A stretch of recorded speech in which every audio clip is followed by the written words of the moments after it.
natin to. Wow, ang sarap ng kakainin namin ni Amari. Ano yun?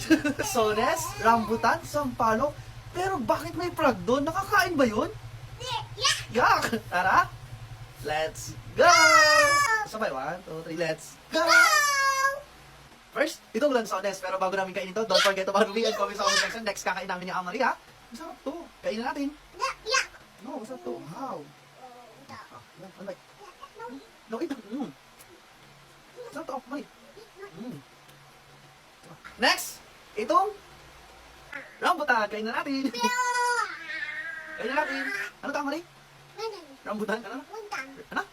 Rambutan. Kainin natin. Yummy. Oh. You want? Oh, one like. Small lang. Ay, ini. Yummy? Rambutan? One like. Yummy? Next, itong sampalo. Kainin natin. Asim. What? No, wait. Yak. Next, yung frog. Nakakain ba yun? Siyempre, naghanap kami na Amari ng pang-alternate. Diyan, itong frog natin. Yummy. What? Like, follow, comment, and share sa next kakain namin ni Amari.